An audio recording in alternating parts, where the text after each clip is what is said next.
Welcome to Grid Live Wrap-Up, the Qatar Grand Prix, setting up for Abu Dhabi. Supercars Series, their championship came to a controversial end, and World Rally Championship now has a 9-time world champion. Joe San Diego, Kobe Lambeth from Grid Tonight, here to recap the full race weekend from all three series of World Rally, Supercars, and Formula One.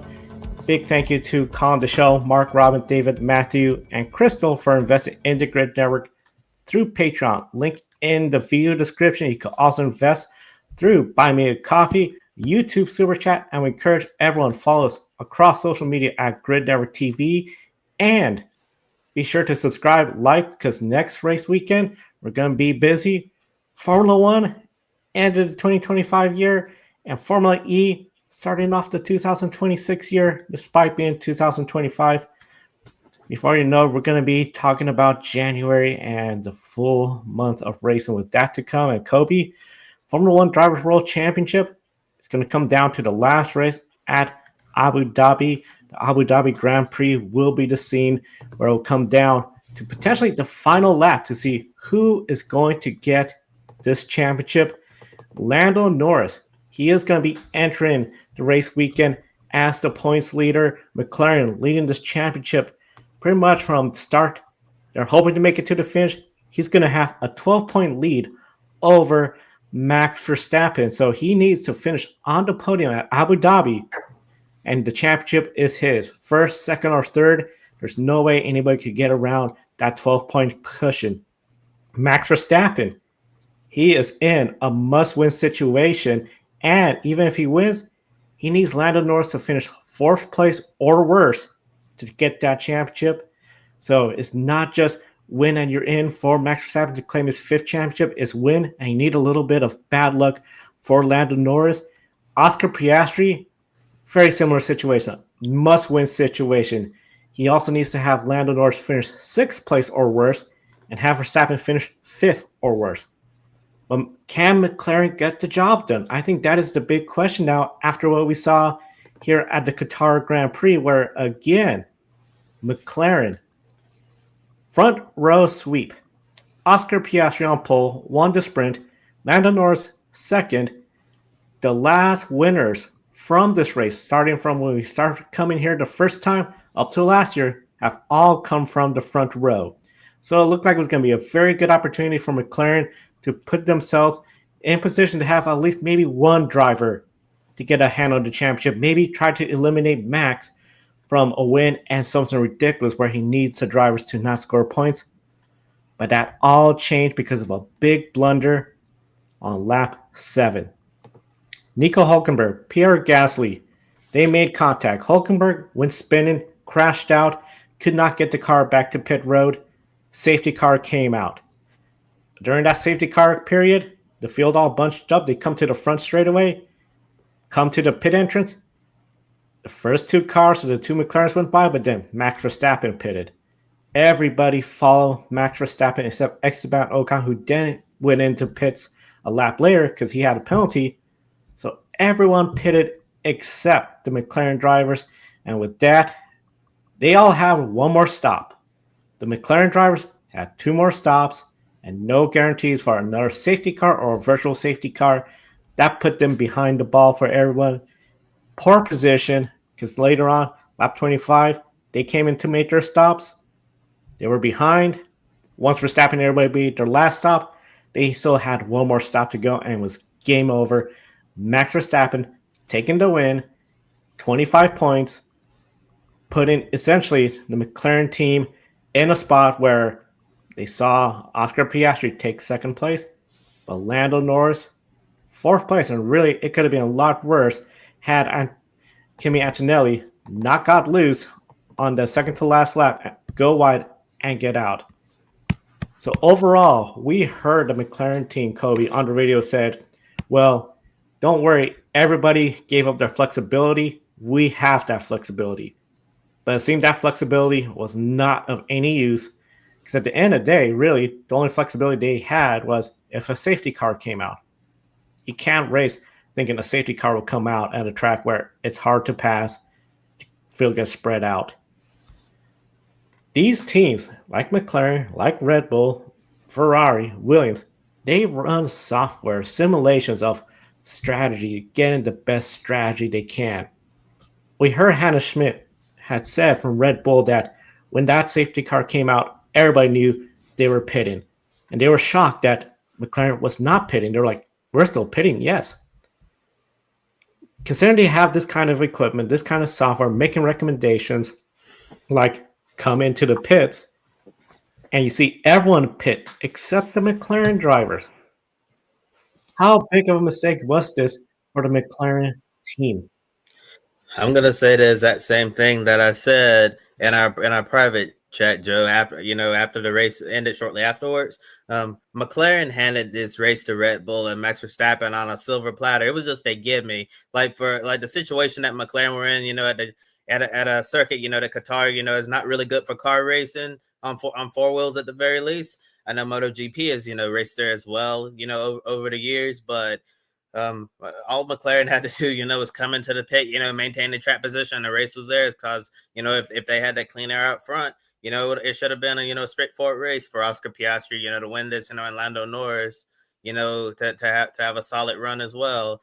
But to stay out, in that situation and then try to talk yourself down and saying that we have flexibility. Like you're saying, Joe, you can't hope that a safety car is going to come out and magically save your race. But this was a major blunder by McLaren. And this is not, and this team, we've been documenting this, throughout the second half of the season. This team is in full blown collapse, and it's just a matter before it completely blows up. And I think we could see that happen next weekend in Abu Dhabi, with McLaren potentially handing over this championship to Max Verstappen. It's really crazy how this one team has let this championship, from the very start of the year, and it looks like they're on a path to lose it, at the 11th hour because of their incompetence. I don't know what their strategy department was thinking when they made this call to stay out. Like when the safety car came out, I was thinking, oh, we're gonna see everybody pit here, and then you see the McLaren stay out, and Ocon, obviously stayed out, but he came in, to pit later. Then you had everybody out there on fresh tires, and then you had the McLarens, they're out there on the older tires. And I'm just baffled, Joe. I don't understand, the thought process behind this. Like you're saying, these teams have programs, to simulate, these type of situations, and to make the best possible recommendations for pitting and stuff. It seemed like the entire field, was in on the secret, but for some reason, McLaren were the one team that missed out. And this is another costly error in what could be a year where a championship was lost when it should have been won, honestly, multiple races ago. It's such a shame because, McLaren's, they've been the class of the field this year, but these last handful of races, they're just completely falling flat on their face. And like I said during last week's show, if McLaren somehow win this championship this year with either Lando Norris or Oscar Piastri, I think the championship celebration should probably be muted. Yes, it's great, you win a driver's championship and all of that, and also, celebrate the constructors as well. But you can't be happy, winning a championship in this matter, because it's been a full-blown collapse. And basically the only reason why they may win the championship is because the races run out. Because if we have 5 more races, it will get even worse for McLaren at this point. If Lando or Oscar win the championship next week, it's going to be like winning the Super Bowl after all those turnovers, because McLaren is just really dropping the ball around. McLaren dropping the ball big time. Pretty much echo everything you said. And I'm just at a loss of words on how McLaren's response was after the race. Zach Brown, the F1 post-race show, just saying, oh, we're going to learn from it. You're not a rookie. You've had all season to learn from it. You still haven't. You had an entire season. You had all of last season. Zach Brown is no rookie. Andrea still is no rookie. I mean, they're dealing with a team, Red Bull, that has a brand new team principal, but has one of the best strategy departments. What's going on? I get it. They don't want to show like, hey, we're struggling. We're behind the ball. They're not going to play that card because then they know it might be game over. But the way they've been responding, racing, I feel it's just game over. They are just not with it in the program at all. In the chat room, Ben, As Mac's second hardest critic after Matt White, I genuinely hope he wins it all. Not because I want him to, I really don't, but because McLaren doesn't deserve it either driver at this point. I feel for Lando and Oscar, but Zach Brown and co weaponized incompetence is indefensible. There's no way around it. I mean, how does a team like this, where they've had the same personnel for quite some time, just let it all slip and then their response is, we'll learn from it? I am just something else. This team is just doesn't, I think, has the grasp of, hey, you are making the biggest slip up in motorsports. Adam, McLaren is letting the F1 Drivers' Championship get away. It's slipping from their grasp. It has been slipping, and it's been slipping since that 104-point deficit started getting chipped away. They should have been a sense of urgency. Instead, papaya rules. Oh, Oscar, please give Lando that position back. We had a slow pit stop. I mean, those valuable points are putting Lando Norris at 12 points above Max Verstappen, but Oscar Piastri, had he stayed out in front, he would have been just a little bit more closer to Max Verstappen and Lando Norris. Oscar Piastri, I feel, was the biggest loser of this race weekend just because he had the fastest car. He had the sprint pretty much dominated, and yet he comes out with not only second place, he loses second place in the stands to Max Verstappen. Ben, they're worse than Ferrari. They're worse because they're faster and stronger, and they're still just lacking. I mean, they had the best car, Kobe. Oscar Piastri did everything he needed to do. The team let him down. He lost second place to Max Verstappen in this championship. He looked so dejected in the post-race interview, in the podium, in the cool-down room. He did not seem at all like he could have any sort of momentum after this blunder. Does Oscar Piastri have any momentum from this race weekend and any shot at the title next weekend? I'm actually gonna say no. I think that this is mostly gonna be a two-horse race between Lando Norris and Max Verstappen. Whether Lando Norris is gonna be able to hold on to this, or whether Max Verstappen, is gonna continue to be so nonchalant about everything. I think Max right now has the right attitude of this. He's not putting pressure on himself. He's just going out there, doing the job and letting the chips fall where they may. And it was interesting, seeing Max playing mind games over the weekend. He allegedly went up to Lando Norris and told him, if I were your teammate in that McLaren car, this championship fight would have been over. And given the type of driver Max Verstappen is, I believe him.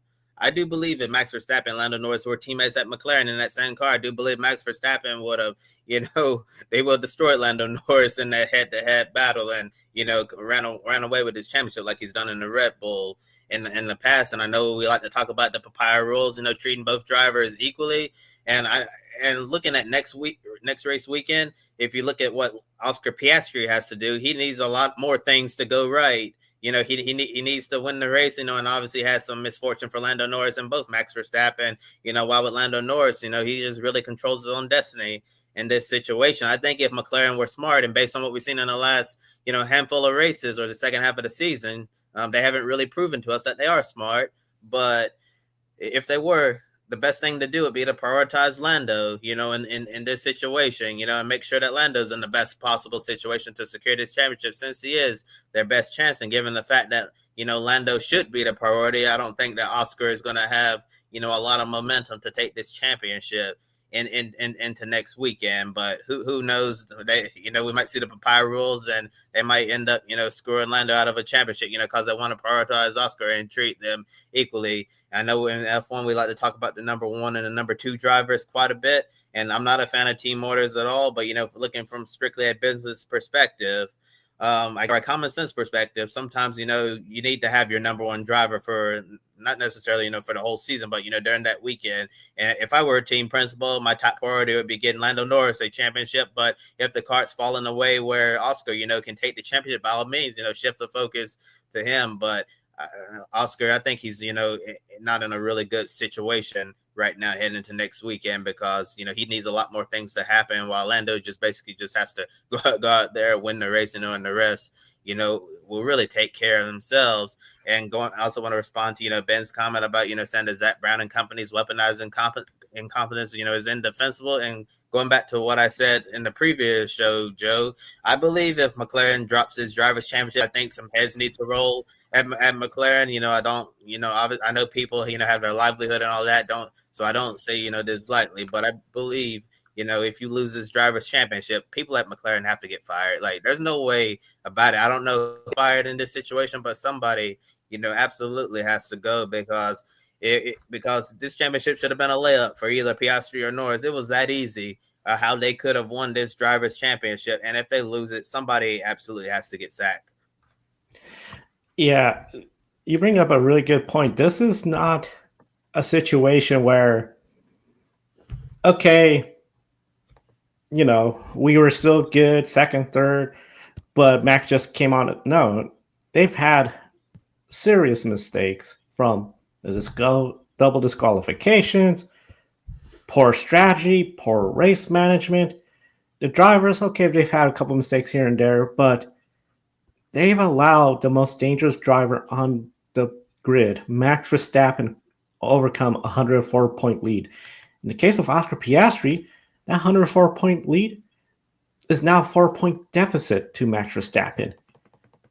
This is a collapse where, for Oscar Piastri, the only way I feel he shows he has any shot at this, he has to be super fast in qualifying and have to take the pole. That's the only way, because if, unfortunately, the way McLaren has been running, if he has the pole and Lando's second and has a worse start and it's similar to Qatar, all of a sudden it's going to be Oscar having that preferred treatment. But the one thing I look at, as Adam says here, McLaren needs to have their best weekend in a very long time to secure the F1 Drivers' Championship. What do you do if you have a situation where Max Verstappen is leading the race, Oscar Piastri is in second place, so he's not going to get the Drivers' Championship, but you have Lando Norris in fourth place? Under that scenario, Lando Norris will lose the championship. Do you tell Oscar Piastri, hey, we need you to help Lando out? That is a big ask, considering this team for the longest time saying papaya rules, all fair, and then all of a sudden, last race. I feel there's going to be a lot of bitter feelings, especially among Oscar Piastri fans. We know how some fans, Australia, that area where Oscar Piastri is from, they feel like there's been a sense of favoritism within the McLaren team, that he had such a big lead and nothing seems to be done to help preserve that lead as much as possible. If anything, this just really, I think, is the classic example now of what not to do. Because I can remember at times where, I believe it was 2002 or 2003, maybe even 2001, where Ferrari, Michael Schumacher, got around Rubens Barrichello to win at Austria. He had a big points lead. A lot of people were all upset. Why did Ferrari do this? He has a big points lead. Ferrari's unstoppable. Well, McLaren looked unstoppable earlier this year. Now they look like they can't put together a good race. What could have been if they had just simply said, okay, 10 races to go. The closest person not in a papaya car is 104 points behind. Oscar, you get the preferred strategy. What could have been? 104-point lead ahead of Max Verstappen to now 4 points behind Max Verstappen for Oscar Piastri. Here we are, 23 rounds later. The final race of a season-long championship will determine the championship for the drivers. The constructors, McLaren wrapped that up long ago, but they couldn't get that done for the drivers. And Max Verstappen has said he is only in the hunt because of their mistakes, mainly McLaren. You pointed out, Kobe, what Max Verstappen told Lando, that if we were in the same team, I would have clinched this long ago. He is now tied with 7 wins with Oscar Piastri, with Lando Norris. He's been racing, he said, with no pressure. 104 points behind. Just go out there, try the best we can to get a win. Of course, around that time, Christian Horner's gone. Lauren Mecky's come in. Seems that team has just turned around. But can Max do it again for one more race? Or will the pressure, knowing this is the final race, this is your last shot, the team, will they be pressure-free and have a flawless race weekend at Abu Dhabi?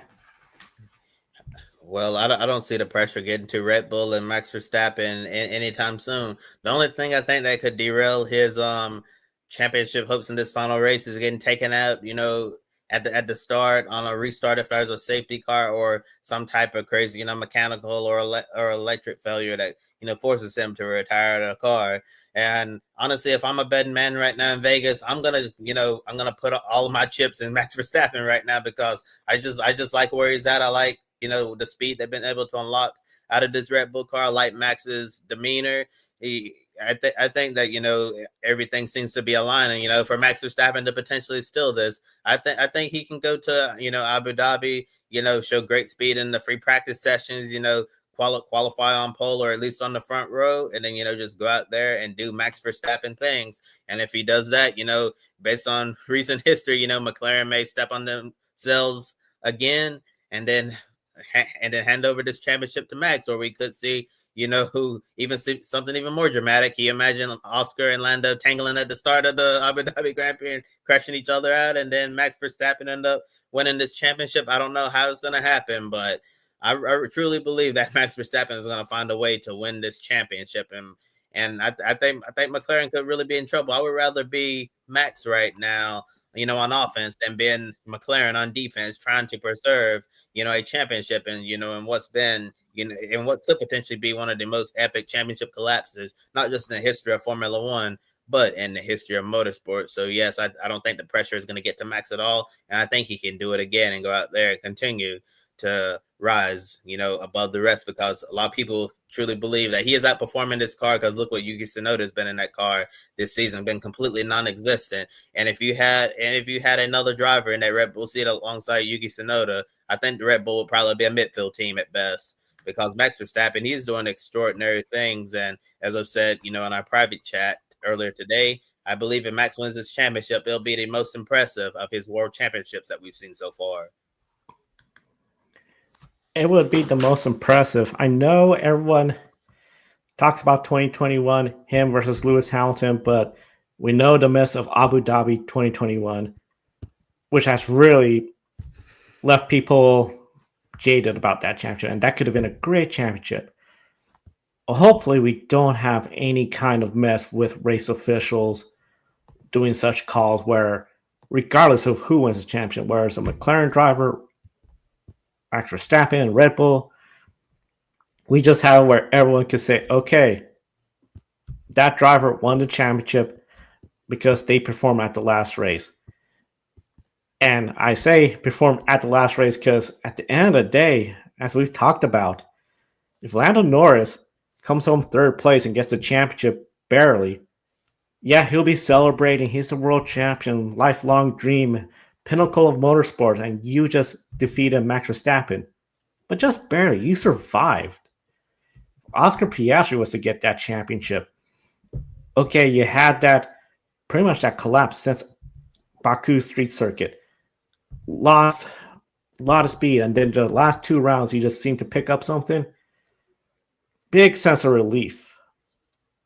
I really feel Max Verstappen is that driver now where if he gets this, he could say he capitalized the most when the top team was struggling, having troubles. And that might be the most deserving champion. It'll be interesting to see how Abu Dhabi is going to play out next race weekend, because it's 25 points for the winner, 18 points for second place, 15 for third. So that means from third place to the winner, that's a 10-point difference. 12 points for fourth place. And that is the big key, because at that point, you're talking about a 13-point gap. So if Max Verstappen was to win, Lando Norris was to finish fourth, Max Verstappen gets the championship by a single point.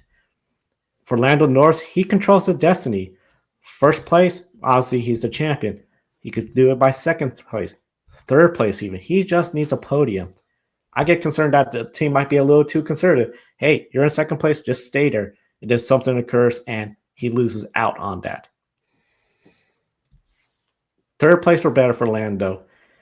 How confident are you, Cody, that McLaren and Lando Norris can claim that podium next weekend?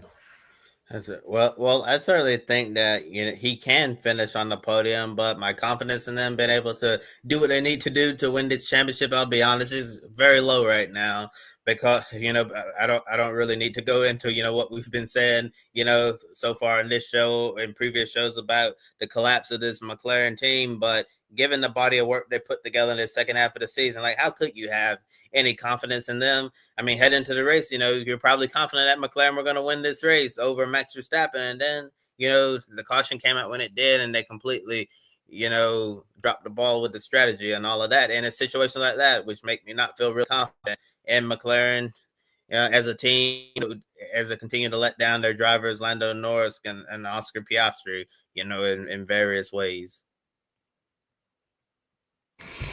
Yeah, that's the thing. I feel if anything, they might be too conservative. Okay, you're in second. You still got it. You're in third. We're still there. But as we saw today, an incident in the midfield between Nico Hulkenberg, Pierre Gasly, two drivers, nowhere at all involved in the championship, could change it. And that's where it just seems McLaren froze, didn't pit the cars. And here comes the rest of the field, and they were in trouble since then. They really just needed a virtual safety car to try to get some sort of even footing, but that didn't happen. Abu Dhabi 2025, we could be talking about what will be an exciting race. In the chat room, do I believe Lando can finish on the podium? Sure. Do I believe McLaren can put him in the position to do so given what's at stake? Not really. And that's the concern I have. I just feel it could be too conservative, and then they're going to find themselves in a situation where all of a sudden Lando's in fourth place or worse, fifth place, and he needs to go out there, need some luck, and could be game over. So, or could they miss a setup completely on the car? Because we've seen that, not necessarily, with McLaren, but there have been certain race weekends where teams, are usually like running well, and then in one race they get to like a certain track and it's like, what on earth is going on? I guess you could say that about the Ferraris lately. But like, what, I know we haven't talked about them, but what on earth is going on with Ferrari, especially Lewis Hamilton? It looks like that he's completely checked out of this season. And then as Charles Leclerc, he's complaining about the car as well on the radio, how it's not working well. But yeah, it could be like a weekend to weekend thing where, you see a team show up this weekend and then the next weekend, like, what is going on? There's also a possibility McLaren, like for whatever reason, their car not take to the Yas Marina circuit and see them, not have a good setup for Abu Dhabi, and then they could be in real trouble. And that was where Lando this weekend was just not the fastest. Could be a repeat. It's just interesting because I feel when Max Verstappen starts as not the fastest, somehow they either find the pace or just get good enough to claim a win. That is how a championship team works. And frankly, I think Max Verstappen has to be, despite being 12 points behind, I think a lot of people will be picking him to get the championship. But of course, qualifying will be very important to see where everyone stacks up between Lando Norris, Max Verstappen, and Oscar Piastri. Of course, we'll be recapping that race next week on Grid Life Wrap Up. But we got to wrap up our coverage of the 2025 Supercars Series, and unfortunately, cloud of controversy and a lot of questions about the finals. Yeah, and I think this is the particular discussion that all our viewers have been waiting for. So we're 30 minutes in, right on the dot, and here you go, guys. So if you may, get your favorite drink, get some popcorn, because I'm sure we're going to have a lot to talk about, especially our good friend Ben in the chat. For the first time under the finals playoff system, the Red Cup Supercars Championship crowned a champion. However, it felt like deja vu for many motorsports enthusiasts as a driver who many felt was the most deserving champion, was in tears at the end of the race. Chaz Mostert earned his first Supercars title with 3 consecutive second-place finishes at the Adelaide Grand Final. Matt Payne won the final race of the year, making it a Ford 1-2 and a Ford driver taking the championship. Talk about Walkinshaw Andretti United going out on top with Ford, because Walkinshaw Andretti United, they're going to be the homologation factory team for the new Toyota GR Supers that we're going to see debut in Supercars in 2026. But on lap 1, Mostert's teammate Ryan Wood was involved in a controversial moment when he made contact with pole center and then championship leader Broc Feeney, sending the number 88 Red Bull Ampol Racing Chevrolet around for a spin. And as a result of his role, in the incident, Ryan Wood receives a 15-second time penalty, and this put Feeney in the back and out of the way of his teammate, as Mostert was able to benefit from the contact Wood made with Feeney. So in the end, Chaz Mostert was cheered on the front stretch by the fans as he celebrated his first Supercars Championship. Chaz Mostert, he's been around in this championship for a while now. He's beloved by many, Supercars fans all over the world. But Joe, will his championship victory be celebrated like past championships, or questioned, given his teammates' assistance that he provided in this situation, and also, just this playoff format in general that's new to Supercars? It's very unfortunate because Chaz Mostert, fan favorite, perennial contender for the championship, just seems like every year it just comes up a little short. This year, during the regular season, 1 win. Okay, he got a shot at it. Let's see what happens, but he's going to have to overcome a mountain. Okay, he got 3 race wins in a row to kick it off. Hey, that's great. Then he was conservative. We saw Broc Feeney do what he needed to do. And then this race, I just feel like is this really how you want to win a championship? Think about it. Many times when we hear people talk about how they like to win a championship, very often they talk about it comes down to the last race, a last lap pass, battling the best driver. Sometimes you hear some people say, I want to go out there and just dominate, prove I am the best out there that year. Nobody I could think of says, well, I want to win it because my teammate got involved, put in some questions about that move, because the championship contender that had led most of the season, had the most wins, had a bad race with pit stop problems and a flat engine. I really feel this, in my opinion, has to stink to where if Chaz Mostert had won this championship with the format that we've had in years past, it would be much more celebrated. But unfortunately, we're talking about the controversy from the final race. Ryan Wood's move, a 15-second penalty, I think that was something that Supercars had to do and say, look, that's a big deal to have a non-finals driver, teammate of a driver that capitalized on it, play a big outcome on that. We would have loved to see what Broc Feeney could have done from the pole. Yes, he still could have had the tire issues in the pit stops, making him lose some positions. Yes, the flat engine issue, that would have come out even if he was up front or in the back. At the end of the day, Chaz Mostert, he could celebrate all he wants. I think it was very good that the fans were celebrating because he is a fan favorite. He is one of the drivers that always fans are talking about as a contender, likes to go out there and get a win.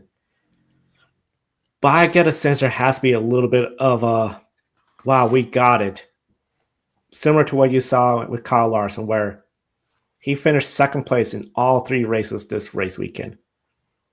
The consistency was there for him. For Broc Feeney, we're not talking about a driver that just had so many wins, but then so many DNFs and didn't get the championship. He did everything he needed to do, but it's just one race in a round of 3 that ruined it for him. At the end of the day, I'm curious to see what Supercars is going to do, Kobe. Will they say, hey, this is just part of the drama of this? Or will they revisit and say, hey, the excitement, the drama of that last race of who's going to claim it, we know we like that, but Does it really feel good when a driver like a Broc Feeney did everything he needed to do all season, including in this finals format where, yeah, Chaz Monster got 3 straight wins. Well, that's great. That was the first 2 race weekends. But Broc Feeney also got himself a win to put himself through the next round. I just feel like it missed the mark. Yeah, I really hate this situation. You know, obviously for Broc Feeney, you know, who we're going to talk a little bit more about in a little bit. But also, I feel bad for Chaz Mostert as well, because we know he is one of the top drivers in the Supercars Championship, and he's certainly, you know, obviously a championship caliber driver year in and year out. But this year, you know, when you look at all the statistics and everything that Broc Feeney has accomplished this year, you can't help but, you know, say that Broc Feeney, it's hard to, I guess, years from now, you know, it's going to be hard to explain to people why, you know, this guy who won all these races and all of these poles, 14 wins, 19 poles, and then you try to explain to somebody how he lost the championship to a guy that only won a single pole in 4 races, and with those, you know, 3 of those 4 races coming, you know, at the start of this new playoff system, you know, just 3 in a row to start off. Chaz was on a hot streak, and that's, you know, when it seemed like his championship campaign really took off, and then Chaz was, you know, just really consistent the rest of the way, you know, and did what he needed to do in this format to get to get the job done and become a first-time champion in the Supercars Championship. So yeah, I do think, you know, that Chaz Mostert, you know, should be celebrated as a Supercars champion, because he's certainly deserving of this honor. But it's just, I think at the end of the day that people are going to end up, you know, having like an asterisk beside, you know, this championship for Chaz Mostert, because, you know, because Broc Feeney's, you know, had such a dominant year and with nothing to show for it, which is, you know, so unfortunate on Brock's part. And also people, you know, are going to point to the controversial moment at the start of the race, you know, with Ryan Wood and Broc Feeney, because when Wood, you know, dumped Feeney at that situation, that essentially put Mostert in the catbird seat the rest of the way to cruise to this championship. And it's just amazing. You know, we had 3 races this weekend, you know, and the Supercars version of their playoff points, you know, instead of it being reset at 5,000, all 4 of them, you know, the playoff points were able to carry over. So Brock still had a cushion. And it's really crazy to think, you know, despite having 3 races, you know, in this whole situation, we thought, you know, that, hey, all of Brock's dominance throughout the season was going to reward him. And if he, you know, had to have a mulligan, you know, that it wouldn't ruin his championship. And it's really crazy that, you know, just one bad race. It came down to the championship race, the season finale race, last one of the year. It took, you know, his worst moment of the entire year, ended up costing him a championship. And Joe, I know we were all flustered, you know, last night after this race, you know, when we're like, how it's crazy how Brock can be so strong and lose this championship to Monster in the manner that he did. And it took me going to sleep and waking up this morning for me to realize he didn't even finish second in the championship. He finished 3rd in the championship. Like, how on earth can someone so dominant finish 3rd in this championship? You know, and then the guy who finished ahead of him in the championship was his teammate Will Brown, who, you know, didn't really have the best championship defense campaign, because Will Brown's been, you know, inconsistent throughout this season, and he's been awful on qualifying day, where, you know, he's just not been able to match Brock in qualifying. Brock has won this qualifying battle between him and Will Brown hands down. You know, he's out qualified Will Brown in most of the races this season by far. And it is really crazy to think that Brock's, you know, he's been exceptional in qualifying. He won, I believe, you know, almost half of the races this season, you know, and then you end up 3rd in the championship. And I think because of all of that, you know, it's just going to leave a sour taste on a lot of people's mouths. And Joe, I want to hear your opinion on this next about the incident on lap 1, you know, with Broc Feeney and Ryan Wood. I think people can see that incident both ways. You know, number one, I guess, you know, given the situation Feeney was in, because he had an okay, you know, championship lead at the moment. And we've heard this saying time and time again. You can't win the championship on the first lap, but you can certainly lose it. And he did. I feel like in that situation, you know, I know a lot of people obviously, you know, angry at Ryan Wood for that situation, but I think if you're being fair here, you have to blame Broc Feeney as well, because he did not need to, you know, be that aggressive and try to, you know, take the defensive line, you know, and squeeze Wood, you know, and leaving just very little room there. So I think in that situation, you know, knowing where you're in the championship, I don't think Brock needed to be that aggressive. I understand, you know, he wanted to, you know, maintain the track position and stay up front, but at the end of the day, I didn't think it was worth been that aggressive, and putting yourself in a vulnerable situation. I think if he had to do it over again, Broc would probably, just concede that position to Wood because it was not worth, the damage that it caused. And in the same situation, as Ryan Wood, he saw that the hole was tight, but he said, after the race, I saw a gap. So I went for it. And he said he wasn't going to apologize, for racing for the win. But, Ryan Wood, if it wasn't for all the mechanical issues he had throughout this season, Ryan Wood probably would have been in this, Supercars Championship for it because he ran extremely strong this season, but he just don't have the results to show for it because for whatever reason he had the most ridiculous, part failures and electrical issues that I've seen from any driver, this season in Supercars. It's been a brutal year for Ryan Wood because he deserves so much better from this season, but in the situation that he was in, it's going to be interesting to follow, Wood and Feeney next season because you have to wonder if that could be a rivalry, building between those two drivers, given what happened in this, championship final. Because in the future, we know Ryan Wood, he's a good driver, and he's probably going to be in this championship for the Adelaide Grand Final someday. So in this situation, I wonder in the future is what Ryan Wood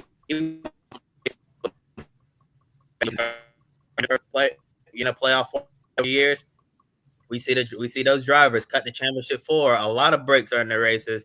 So if you see a driver coming up to your inside, you'll go out wide, and give them all the space you need, or they're making a move on the outside. They make sure they hold their line to the left. In the NASCAR championship 4 races, you don't see drivers, racing that aggressively, the championship contenders, because they don't want to be a part of the story, especially if it goes wrong. You don't want to be the guy who's not competing for a championship to take out one of the championship contenders because you're going to get a lot of flack coming your way. So I feel like, in that situation, Broc Feeney, raced very aggressively, probably shouldn't have, tried to fight Wood there on lap 1 as hard as he did. And at the same time, I feel like Ryan Wood, should have, he should have thought, hey, that's a championship competitor.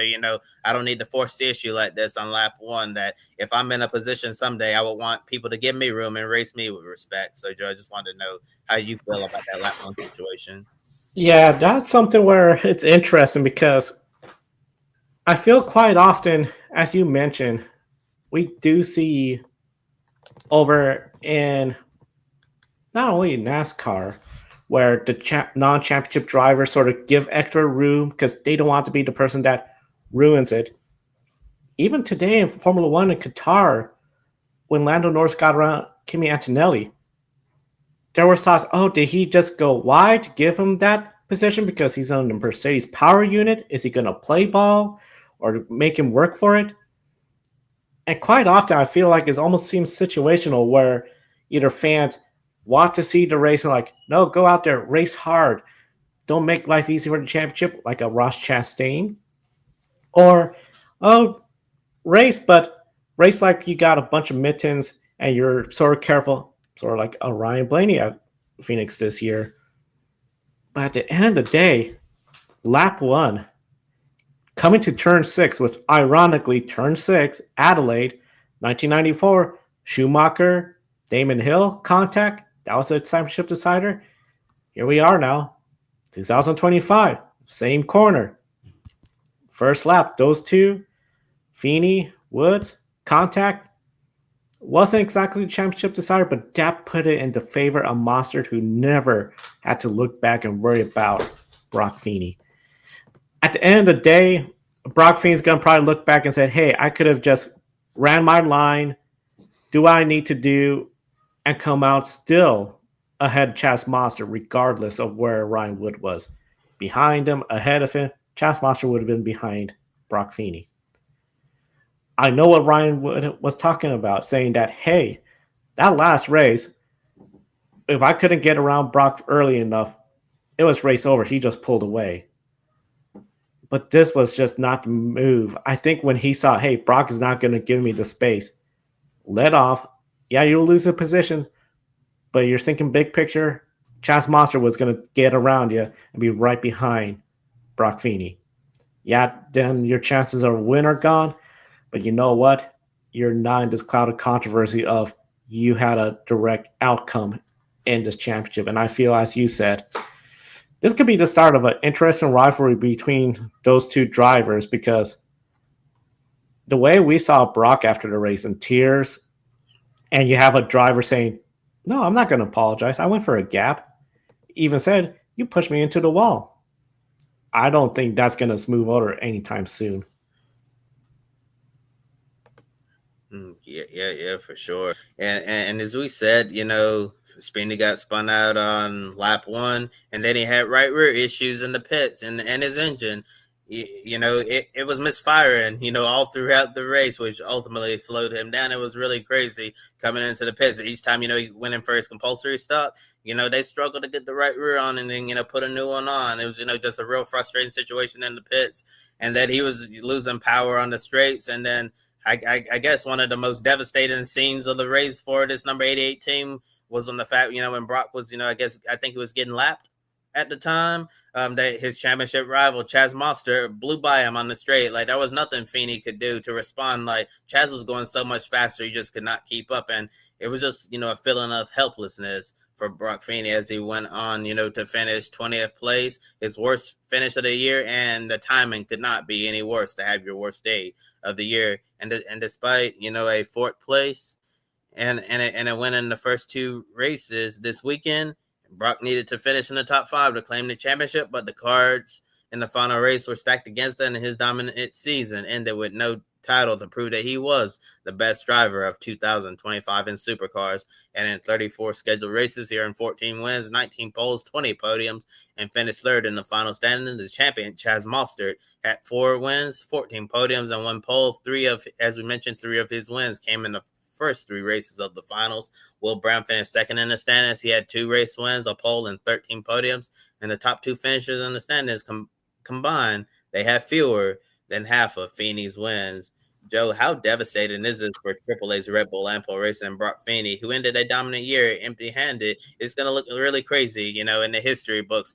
I mean, it looks crazy now since it's fresh, but imagine, 10, 15 years from now, and people are like looking back at the history of supercars, and they're going to wonder how on earth did this team who had, a flawless year not get rewarded in. And that's the shame of the system is we have scenarios where this can occur.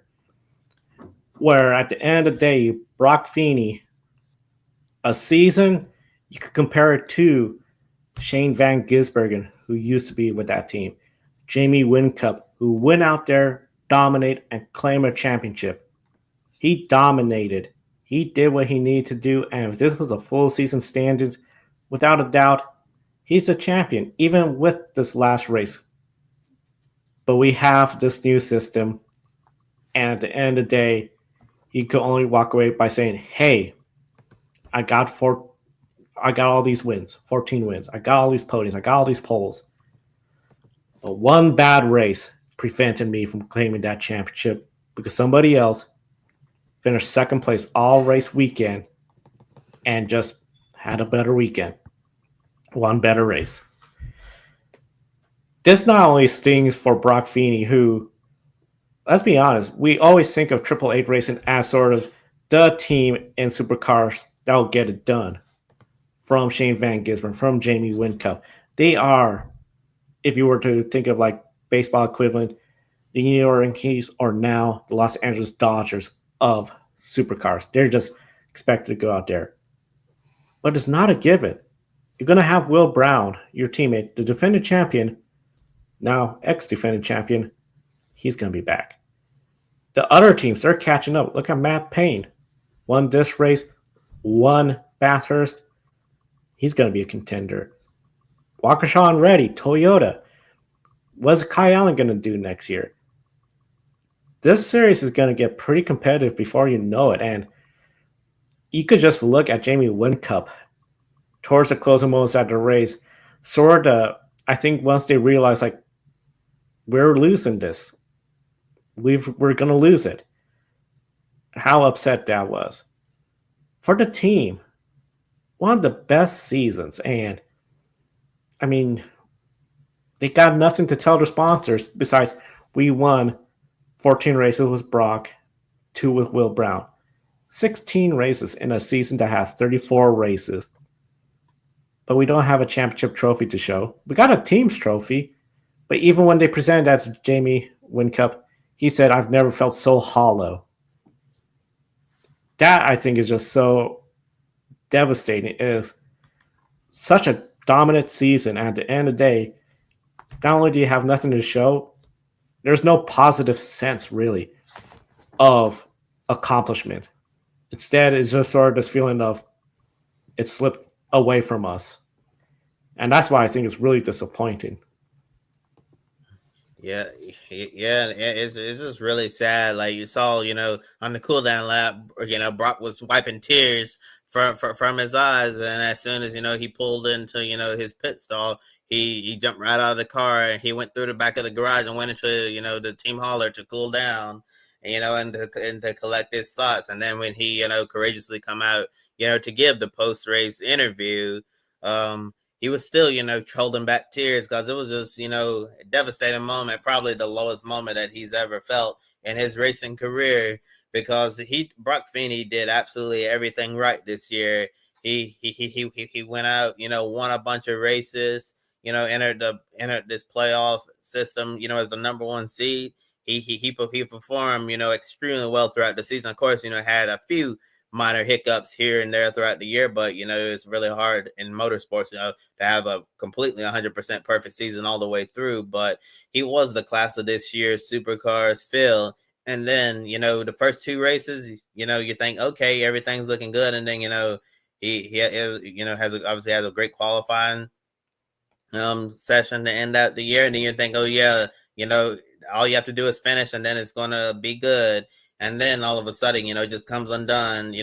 Although this wasn't a one race winner take all format, you had three races, it still ended up hurting Brock. And so I guess it just shows that maybe, this format that Supercars debuted this season, maybe is not the best way to crown a champion, because it's just really hard to swallow the fact that that a driver this dominant could not be champion at the end of the year. Joe, could you imagine if we had this playoff system during the years of Shane Van Gisbergen's domination, during the years of Scott McLaughlin and Jamie Whincup? Could you imagine and think about the dominant season we've seen, like from a Whincup, from a McLaughlin, from a Van Gisbergen, and I remember several years ago when SVG won just about every race there was to win. Can you imagine SVG winning all the races that he won this season, or McLaughlin winning that many times and that many poles, and then they get down to the final races and end up losing the championship? Can you imagine, say I've won, let's say 17, 18, or even 19 races in a season, but I'm not the champion at the end of the year because I had something stupid happen in the final race of the season? And I think this is going to leave a really bad taste in a lot of people's mouths. Like, if you guys have been on social media, within the last, 12-ish hours or so, look at the comments from the fans in, under the Supercars post. Like, fans are absolutely angry over what has happened, and they feel sick for Broc Feeney. And you mentioned it too, Joe, about Jamie Whincup. You say it looked like he was about to cry last night, and he did, because think about all the hard work Triple Eight has put in to stay at this high level of dominance throughout the years. Yeah, they put in a lot of work to stay on top. Like you can't just put in the work, stay on top, and get complacent, because then the competition will catch up. It takes a lot of hard work to maintain this level of excellence that we've seen from this operation. And when you think about all the hard hours you put in the strong year you've had, and then to lose it in the manner that it did, it's just a really hard pill to swallow. Very hard pill to swallow. And to think Broc Feeney, without that championship, Chaz Monster is going to get all the attention internationally for anyone that just may know what supercars are and just hear Chaz Monster's the champion. Okay, they're missing out on the bigger picture of Broc Feeney just completed a very dominant season. And as you mentioned about what if we had something like this back when we had SVG, Scott McLaughlin. I'll even go back to when Jamie Whincup dominated the series. How things would have been different if we were to say, oh, Shane Van Gisbergen has one less championship, or Scott McLaughlin did not get a championship. Not because of a single race, but just simply they didn't shine with the light where the brightest, if people get that drift. I think that would change their trajectory of their potential careers. Scott McLaughlin going from Supercars to IndyCar. Shane Van Gisbergen going from full-time supercars driver to, hey, I'm signed up for this Project 91. I'll be in Chicago. Let's see how that goes. Things could have been so different, and that's why I think it's just really unfortunate. You're taking away what should be the crowning moment of a deserving dominant driver to say, hey, I'm going to look at racing in the United States. I'm going to look. He's with Red Bull. So many opportunities. And it's sort of overshadowed because we got a championship where one race dictated the outcome. Yeah, for sure. And it just seems, wrong, in all senses that Broc Feeney's, extremely dominant season gets thrown away because of something that happens, in just one race. Yeah, it's such a shame for Broc. And as Adam said in the comments, that's gonna sting for Broc Feeney for a while, not winning the championship. And we remember last season, when Will Brown won the championship, you could see the look, on Brock's eyes. It was like, man, like I've been with this team, for longer than Will Brown, and the new guy comes in year one and wins the championship while I don't. And I remember on the show a year ago, I said that's gonna light a fire under Brock in 2025. That he don't want the new guy to come in and show him out like this. That he's gonna come out swinging, and try to get one up on Will Brown in 2025. And in the performance department throughout the year, he did get one up on Will Brown multiple times. But at the end of the day, Will Brown still finished ahead of him in the championship standings, and Brock still didn't win the championship. So thankfully, the offseason is coming around. He'll have a few months, to decompress, and figure out his next moves. But I'm sure Brock is going to come back next season, as motivated as ever before. But AAA, the Red Bull Ampol Racing team is going to be moving to Ford next season. So a brand new manufacturer for them. And we don't, whenever we've seen in motorsport that manufacturer change, not all the time do you see the team maintain the same level of performance. So given the switch, it would not surprise me if we potentially see, Broc Feeney's team, have a dip in performance, until they figure out, the Ford camp and all of that, because manufacturer change is not an easy thing to go through because we don't always see a team maintain the same level of performance. And we'll definitely be following, AAA in 2026 to see if they can, continue this championship form, just with a different manufacturer with the blue ovals. And as we've said, this is the first year of this finals format to crown a champion and elimination style 7-race 3-round championship format with a winning year in to advance from the Gold Coast to Sandown and ultimately the Adelaide Grand Final. The debate about the playoff system in supercars is well underway if you've been following social media. So 14 wins, 20 podiums, and you're not the champion because of one bad race in the final round, consisting of 3 races. But in your champion, only 4 race wins and did not win any of the last 3 races. But he was very consistent by finishing in second place in each race. And the second place finisher in the championship only had 2 wins, while Feeney was third in the championship. But Broc Feeney, he didn't have a slump in the finals at all. His, minus the final race, he did exactly what he needed to do, up until that point. And his finishes in the finals were second, and fourth. And then he won race 2 at Sandown. And then he ended up finishing fourth again. Then he won race 2 at Adelaide.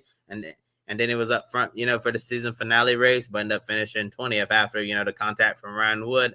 And then his engine, continuing to cut out. And you also had winless driver and Kai Allen made the final 4. And just want to say, as much respect, as I have for young Kai Allen and everything he's accomplished in his racing career and the great rookie year that he's had. I'm also relieved that we avoided the worst case scenario in this situation of, Kai Allen winning the championship without winning a single race, which, would have, made the outrage probably would have been a lot worse than what it was if Allen had taken home this Supercars championship without winning a race. And but with Allen making the championship for this kept his teammate and Bathurst 1000 winner Matt Payne out of the championship hunt. And before the finals began, Airbus Motorsports Cooper Murray, who was the lowest full-time driver in the standings, he almost won at Mount Panorama and claimed that spot in the finals. And we have heard how this, format in supercars that it rewards winning. We have also heard that this rewards a driver in the team that shines, when the lights are the brightest.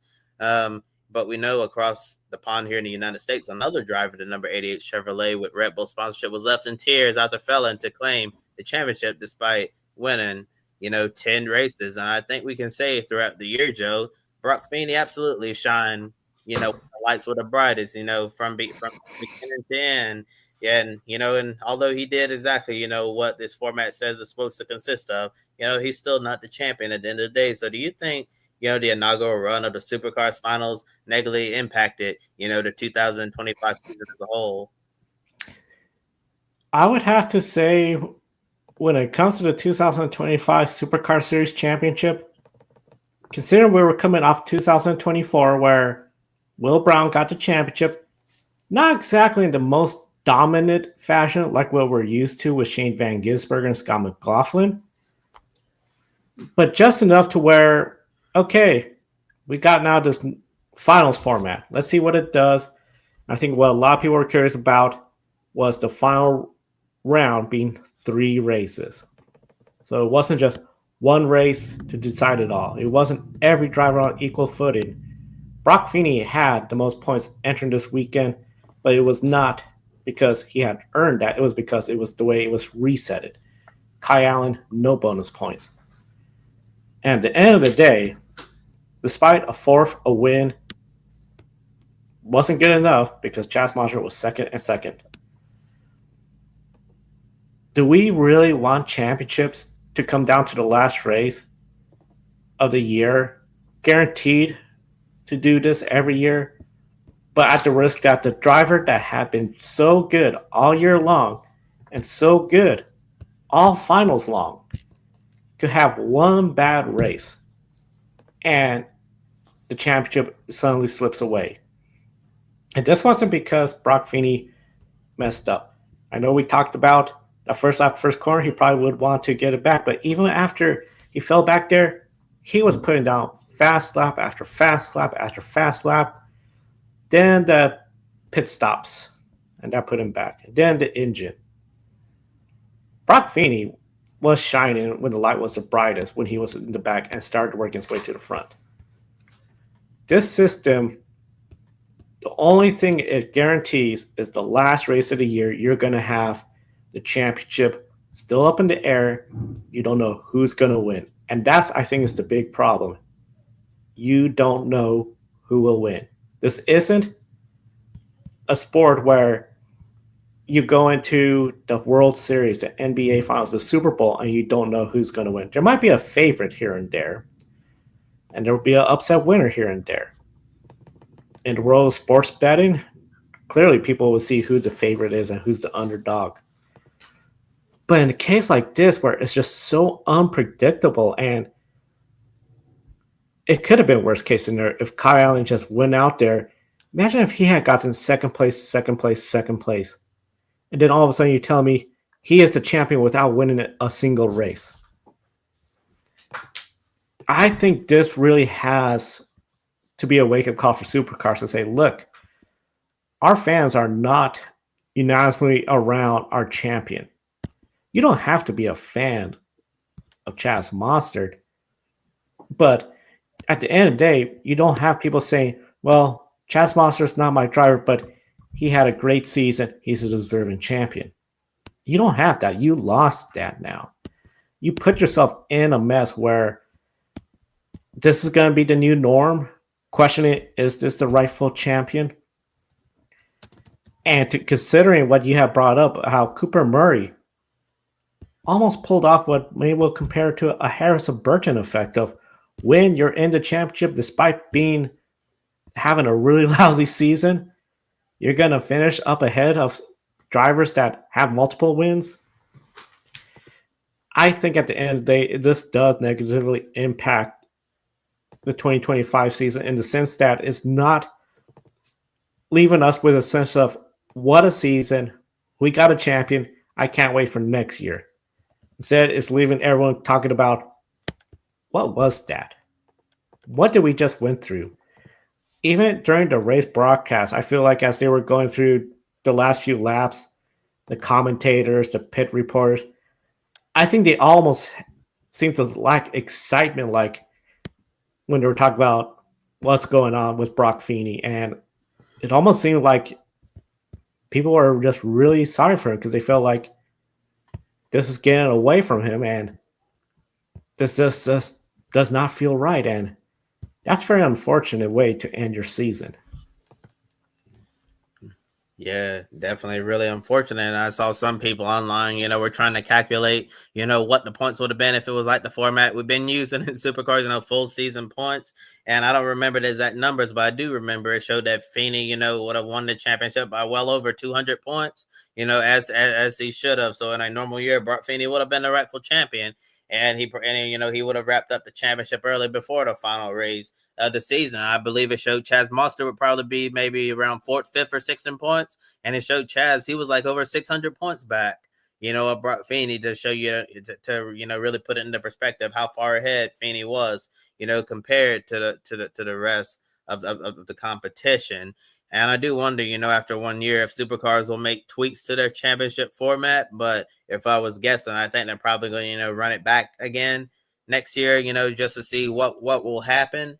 And this was put in place, because in the history of Supercars, we've typically seen a driver run away with the championship. It's become, really rare to see a championship battle, go all the way down to the wire, and like for the sake of entertainment purposes, Supercars decided to, bring this format to try, to create, special moments and, situations where a driver can, get back, in a championship fight if they didn't necessarily have, the best regular season. Chaz Monster had he had an okay regular season, but it didn't like really jump off the charts like Brock's did. But he was able to get off to a hot start at the beginning of the finals, and he carried that momentum throughout the rest of this postseason en route to his first Supercars Championship. So I'm not gonna fault Chaz Monster, for doing what the system asked of him, by going out there, winning races at the right time, and peaking, at this tail end of the season. And then, just capitalizing on them, on what happened, with Broc Feeney there at the end, even if it wasn't for Ryan Wood, spinning him out and putting him on the back foot. Broc even said himself, with the engine issues, cutting in and out, that was, going to ruin his day anyways, and it's still a shame. I think it would have been equally as devastating, if Broc, had, made it past lap one, with no spin or anything like that, and see the engine cut out. It just doesn't feel right at all that Broc Feeney can, dominate this year and not have a championship to show for it. Just really devastated for him. And I'm sure he's going to, as I've said, he's going to take some time during his offseason to get himself back. But I think he's going to be more motivated than ever than 2026 to try to go out there and win the championship that got away. But seeing a reaction from a lot of people in the Supercars fan base to, what happened, in Adelaide Grand Final, very telling, that a lot of people are very unhappy.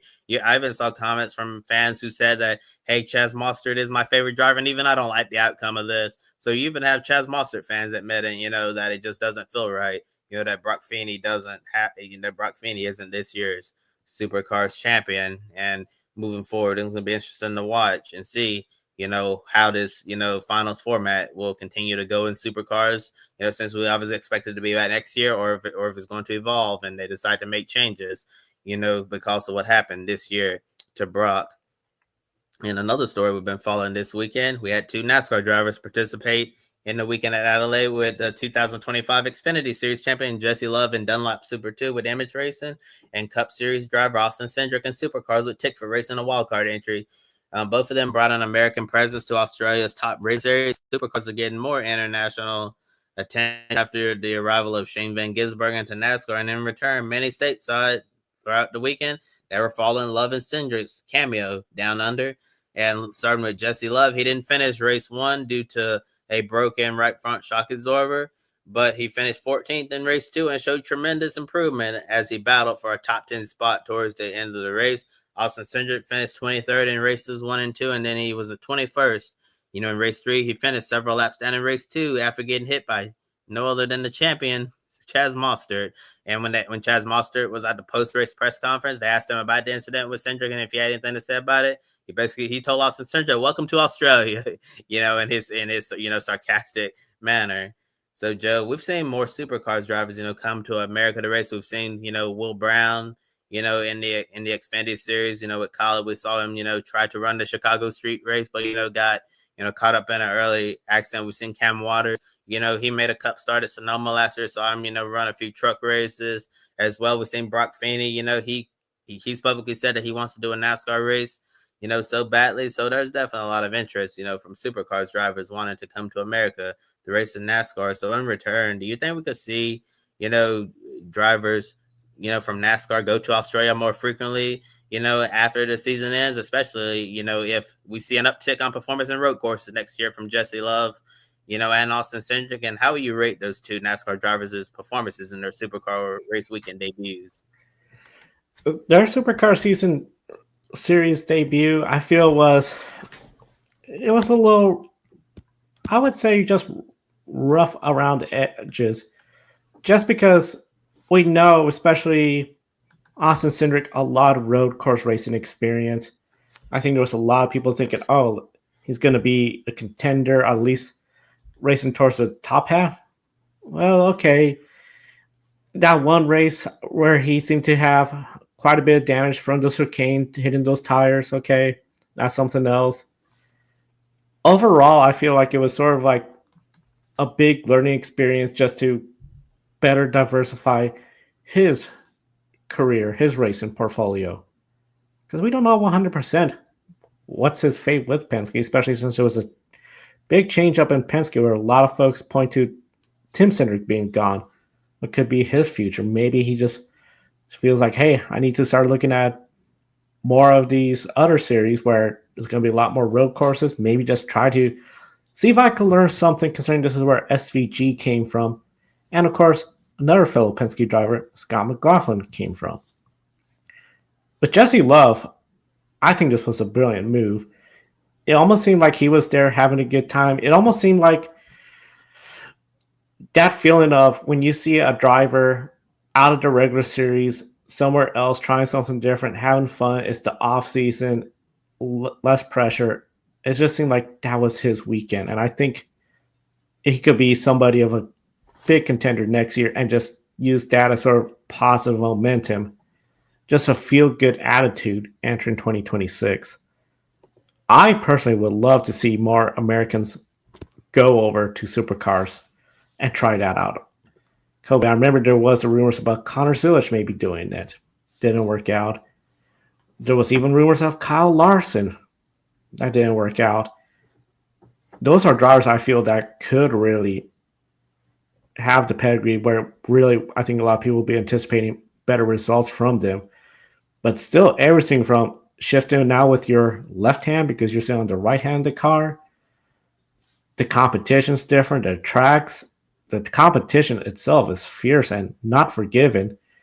Chaz Monster said, "Welcome to Australia. Nothing personal. We're just racing hard, and you're used to it too in America." So I'll love to see that occur. We've seen IndyCar drivers go there for new bathers. To see more American stock car drivers go there, that'll be a win. And of course, we're already seeing Australian drivers come up. Will Brown was in Portland. Jack Perkins was running good until issues late in the race. So yeah, I think this is a win for everyone. Yeah, for sure. And also like I'm gonna start off with like looking at Love and Cindric's performances. And Jesse Love, he posted, after his final Super 2 race of the race weekend, and he said, honestly, I thought I knew what I was getting myself into, and it was way harder than I expected. The whole field is so good at what they do, and they taught me so much this weekend. And I think, that's mission accomplished, for Jesse Love. Looking at Image Racing, they did a really good job, preparing him for this race weekend. But if you look at, this is nothing against Image Racing, but the quality of equipment that he was in, was, not, it was not really the best equipment. But but he did best he could with the equipment that he was given. It was awesome to see Wheeling Engineering step up to sponsor this race weekend, and seeing where Jesse was on the timing charts from the first practice to the end of the race weekend. Tremendous improvement. It was nice to see him battling for a spot in the top 10, end up losing like a position or two there at the end, but he was truly in the mix, and he was actually racing these guys. He wasn't like riding out back, just logging laps. He was truly, in the fight race. I saw him make a few good moves, some great overtakes. He was really, it seemed like, he was really starting to get the hang, of the Super 2 car. And if there were more Super 2 races, on his schedule, it'd be interesting to see how much he could continue to progress. But I think, that he wanted to, obviously improve his road course racing skills, and in the style in this, supercar series. A lot of people talk about, the braking techniques, of SVG and all of that. He finally got to experience that, and try to, break how SVG does. And if we come to, this O'Reilly Auto Parts Series race, which the Xfinity Series is going to be called, if we get to these races next season on the road courses, and we know Connor Zilic, is going to be in those events, SVG has also signed up with Junior Motorsports, again, a part-time schedule. Expect to see him, on some of the road courses as well. If we see Jesse Love, mixing it up with SVG and Connor Zilic in those races next year, then we know it'll be mission accomplished. Same thing for Austin Cindric. And we know when Cindric was in that, in the O'Reilly Auto Parts Series, he was considered an elite road racer. And then, he got to the Cup Series. And then, what we saw from him in the Xfinity Series, completely went away. Cindric is, instead of looking elite like he did in the O'Reilly Auto Parts Series on the road courses, Cindric has looked quite average on the road courses in the Cup Series. So if Cindric, all of a sudden, after this experience in supercars, returns to being one of the top road racers up there with SVG and Zilic and on the Cup Series road course races next year, then I think we could potentially, see, an uptick of NASCAR drivers, who want to go down under, and improve their road course racing skills, by participating, in Adelaide Grand Final once the long NASCAR season ends. I think it would be really cool. And when the supercars, broadcasters, that I think it was Jesse Yates and might have been Garth Tander, they had Jesse Love there. They were talking about, they were speculating about the fact about more NASCAR drivers wanting to come over, and Jesse Love said that he believed maybe about 25 drivers, from the Cup Series, O'Reilly Auto Parts Series or Craftsman Truck Series would probably be interested, in wanting to do this someday, and just show what they got. And I think it would be really cool to, see more drivers from NASCAR go over to supercars when the season ends, to try their hands against the best of Australia, and Jesse Love, he has read what he posted on his social media page. He thought that he was getting himself into, a certain situation. Then he found out that these boys and girls in Australia, they are so dang good at what they do in supercars. And I'm not sure what people, expected, from Love and Cindric this weekend. I think they did the best, that they could, given the equipment that they were in. And, and Austin Cindric, his first supercars race, it was in the wet. Yeah. So, really heavy rain and, standing water. So not really the easiest conditions, but, he didn't put a wheel wrong in his first race, and he had driven the car, up a few positions, but made a mistake there at the end and lost a couple. And then, race 2, he just minding his P's and Q's until, Chaz Mostert, slams right into him and breaks his car, and nothing he could do in that situation. Then, race 3, Austin, just doing the, very best that he could, and in this situation. It was still great to see, both of these guys come out. Hope they had a great time, and maybe we'll see the doors open, for more drivers from America going to Australia for Adelaide in 2026. I think it would be really good. And also on the flip side, I think it would be really fun. I'm not sure how you feel about this, Joe, but I think it would be fun to see like maybe a NASCAR driver who might be out of a ride or so be like, hey, I want to go to supercars and see what I can do, try to make a career down here, or maybe like use that as a pathway to try to get back into NASCAR. I think that would be fun to see if a NASCAR driver, decided to go full time to supercars or whatever and see how that goes. I know Jesse Love, when they were talking about like Jesse was talking hypothetically, he said if he were to like go to supercars in the future, he said he would absolutely not want to, be in the main game. He would not want to, be a full-time supercars driver. He said he would want to do it the right way. He said if he were, we all know he's not going to be in supercars full-time because he's on the path, potentially been a Cup Series driver someday. But speaking hypothetically, he was saying like, if I were to come over, he said he would love to run in, a wild card entry in the Supercars event someday, instead of Super 2. But he said, first, I want to be in the Dunlap Series, learn how things work down under, improve my performance, and then, go into Supercars. Yeah, it would be great to see, if some drivers were to say, hey, I'm going to try something different, go to Supercar Series. Could be a great opportunity just to, get that seat back, whether it's Cup Series, O'Reilly, trucks, just something to say, hey, doing this to hone in my skills a little bit more, especially the presence of road course races. If you have that oval down, great. I almost feel like, even if there is somebody on the path to get up there and they were to say, hey, I want to do Super 2 or even their truck series down in Australia, great learning opportunity, especially as we're seeing more diverse tracks in NASCAR. Yeah, definitely. And also, I know when you look at the situations with SVG's Cup debut in Chicago, that was just the perfect storm for SVG, because you had the rain, then you had the mixed conditions, and then you had the race turning dry, and it was also the first time that many of the Cup drivers had been on a street course, and they run a lot of street courses, down in Australia, so this was right in SVG's wheelhouse, and the situation, it's been it's not like what I'm trying to say is like when you look at this situation that Love and Cindric was in, this was not in their wheelhouse like it was SVG. If Supercars was magically running an oval race, I'd be like, yeah, you see Cindric and Love went on debut since they're used to that style of racing. But this is a fact, that this is Supercars drive, bread and butter on the on the street courses. That was always going to be more of an uphill battle, because this is something that these guys down under have been doing, their whole careers versus what the American drivers from NASCAR were doing. And Adam says that this was one wild and crazy season finale down under. By the way, on a positive, it was really cool to see Austin Cindric, Jesse Love, and Lee Diffie at this event as well. Yeah, it was great to see Lee Diffie there. I think he was there as a brand ambassador returning to the Adelaide Grand Final, and yeah, it was great to hear stories from Lee how how in the past he called this event for Supercars. Then he took a few years off and come back, and then he got really full time doing motorsports broadcasting in America. And yeah, it was real nice to see Lee get to go back home to Australia for a little while for this Adelaide Grand Final event.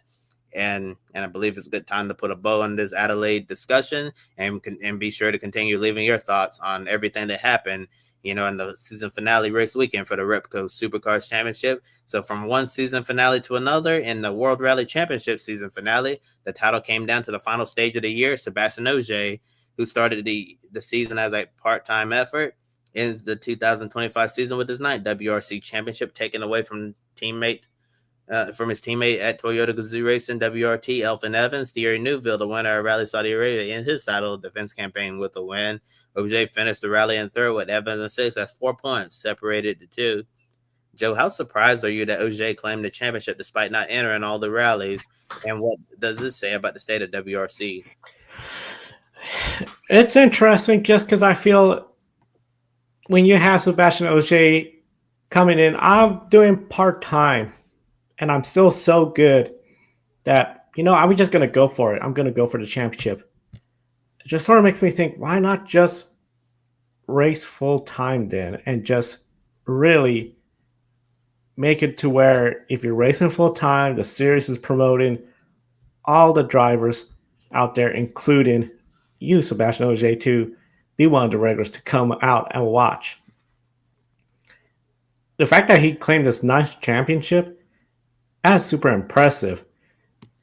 But if this was something where he was racing full-time, we had the storyline, he is going for his 9th championship, that helps World Rally Championship garner the attention from motorsports fans around the world. This is a series where you got Oitonic leaving, past champion. Colly Rovanpera leaving, past champion. So really, it's just Thierry Neuville and Sebastien Ogier. And that's your past champions.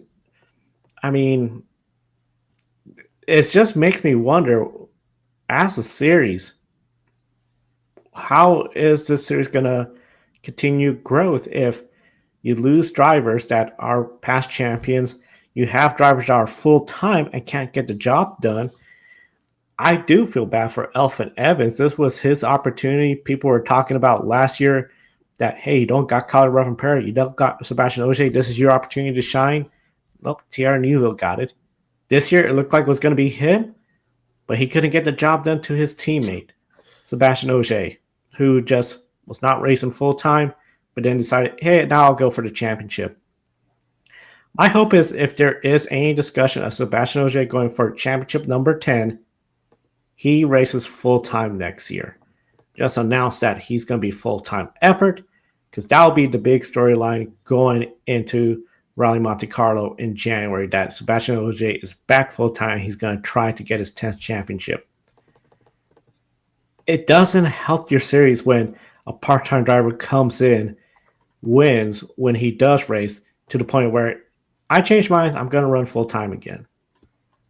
I think this is something where they have to evaluate, in my opinion, like, how do we make it where the full-time drivers are the ones contending for the championship? Nothing against Ogier. I mean, credit to him, but for the sake of World Rally Championship, what's the identity of it? It's not, oh, we have all these great champions. You only got one champion running full-time, Thierry Neuville, next year so far. Is it just we race all these different rounds?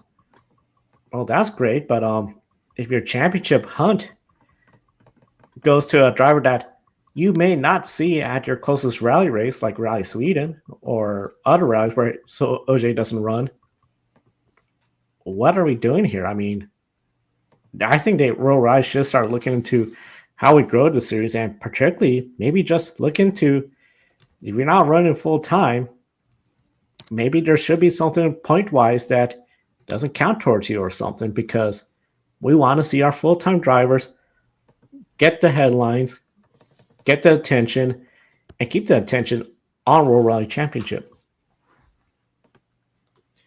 Yeah, for sure. Like, while looking at Sebastien Ogier, we're wondering if this was going to happen, and he did claim a championship that he didn't even intend to run for. You know, what a story for Sebastien Ogier. And I do wonder what the full timers, you know, think of it, like what they really think of his championship, because it has to be extremely disheartening, you know, when you put blood, sweat, and tears into every single rally this year, and you end up not winning the championship to somebody who ran only a part-time schedule. It just shows you how good of a rally racer Sebastien Ogier continues to be as he continues to get older. So you have to give all the credit to him, because he's, you know, obviously a legend of the sport, will go down as, you know, one of the greatest rally racers in the history of motorsports. And, you know, we don't know how much longer he has. So I think it's good to appreciate what he's done, you know, for the sport. But at the same time, you have to wonder what on earth is going on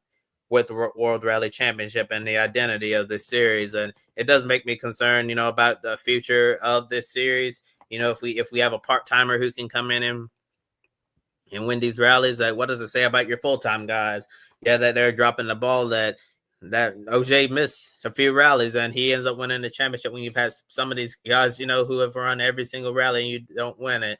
Yeah, I think it's kind of embarrassing for all of them there. And it makes me wonder about star power, you know, in this series in the future. And then you have another young star who's run his last rally, at least for now. You know, Kalle Rovanperä, his World Rally Championship career has come to an end for the time being, as he's going to be heading off the Super Formula to race in Japan. And if he does well over there, he hopes in 2027 that he's going to be racing in FIA Formula 2.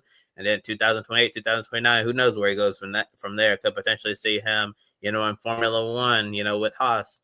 You know, if all goes well, since they had that Toyota Gazoo racing back in at Haas, and who knows, maybe Toyota Gazoo buys out the Haas team and they become the Toyota Gazoo Racing F1 team, or maybe, you know, we see another team join the grid as Toyota as their own outfit. Who really knows what Formula is going to look like in a few years? So you're gonna certainly see, so you're certainly gonna see, you know, a young star, and Kalle Rovanperä is going to be out, you know, of the series, and then Sebastien Ogier he plans to run part-time again next year. We don't know if it's going to turn into full-time again and go for a 10th championship, which would be amazing, but we just have to wait to see how things go with WRC.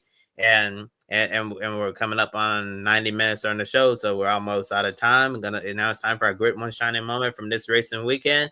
We had a lot of, you know, things to choose from, whether it was Formula One's Qatar Grand Prix, World Rally Championships, Rally Saudi Arabia, or the Replica Supercars Championship Adelaide Grand Final. Let us know down in the comment below or on replay. What's your great one shining moment? I'll start off with you, Joe. What's yours? My shining moment is coming from Formula One, and it's going to go to the strategist Hannah Schmitz over at Red Bull. We have all known her story of being one of the primary strategists over at Red Bull. that is an intense job at Red Bull. We know what Red Bull had gone through this year, even the past year with the Christian Horner controversy. I think we're seeing that was becoming a bigger distraction with the way this year was going. She made the call, hey, we're going to make a pit stop. And if you watch the post race show when they interviewed her and they asked her, were you still sure about pitting when you saw those two McLaren drivers stay out? She would say, yes, really, we're pitting. That was the winning move. If that call was all of a sudden, hey, no, we're going to go do what the McLarens did, I think Max will be really out of this championship hunt. She gets my shining moment. Glad to see her up there on the podium in Qatar, claiming the trophy for the team, the constructors. So she is getting my shining moment. And I think if Max is to get this championship, her and the entire team has a big role in it. Yeah. Hannah, you know, she's certainly been one of the faces of Red Bull in the last few years, and she absolutely deserves, you know, all the credit in the world for all the great work she's done, you know, with that organization, because there's no I in the work team. It's not just Max Verstappen. It's not just, you know, Lauren Meck is the team principal. It's all of the other people, you know, behind the scenes who really make that team go around, and what could be, you know, a come from behind championship winning effort, you know, by this time next week in Abu Dhabi. And my one shining moment is going to go to the guy who many believe should have won the Supercars Championship on the season. Well done, you know, although he didn't get the result in the end. Broc Feeney, I'm giving him, you know, a shining moment for, you know, for being able to come out, you know, at the end of the end of the Adelaide Grand Final, and despite, you know, experiencing such heartbreak and disappointment, Broc was able to, you know, come out and speak to the world, you know, and let us know, you know, his thoughts on the whole situation, because he was a better person that believed in a lot of us. You know, we just want to go in the holler, be like, leave me alone. I'm going to decline comment. You know, I don't want you to bother me. But he came out, you know, with tears in his eyes, and he did the tough thing, you know, to talk about, you know, his day and how the championship fell apart. And I think despite what happened with Broc Feeney there at the end, he has nothing to be ashamed of. Hey, he's still a champion, you know, in everyone's hearts. And someday, you know, he is going to become a Supercars champion. I really thought it was going to be yesterday, you know, but, you know, things happen sometimes. And I like I said before, I believe it's on a lot of fire under him, and he's going to come back even stronger next year. And as I said, I truly believe he will be a Repco Supercars champion in the not so distant future. It just wasn't meant to be this year, but it still should not take away a great year that he had. So there's still a lot for his Red Bull Ampol Racing 888 team to celebrate. At the end of the day, Broc Feeney, he's going to have all those trophies from all those wins, the accomplishment. His resume is going to look good. Tough day, but at the end, good class on him to come out, say this is the system, gave his interview for the fans. Broc Feeney definitely be interested to see how he does in 2026. Of course, 2026 season, literally just around the corner, because Formula E is starting their new season next weekend. Subscribe, hit that bell icon so you don't miss our recap of that race weekend, plus the season-ending Formula One Abu Dhabi Grand Prix. No, there's going to be plenty to talk about, whether it's Lando Norris, Max Verstappen, or Oscar Piastri taking home that championship. One of those three is going to be praised as the champion. The others will be talking about what they missed. Potentially, McLaren, can they recover and just get the job done? A big thank you to our Patreon investors, Colin, the show, Mark, Robin, David, and Matthew, for investing in the Grid Network. Subscribe, hit that bell icon so you don't miss Wednesday Grid Tonight with Kobe, Josh, and Matt. And be sure to participate in Pick a Winner across social media, especially with the Formula E race, because that's going to be the first one in the 2026 standings. So if you're way down in the stands in 2025, this is your opportunity to get a win, start out on top. For Kobe, I'm Joe. Thank you for watching today's program. We'll see you next time.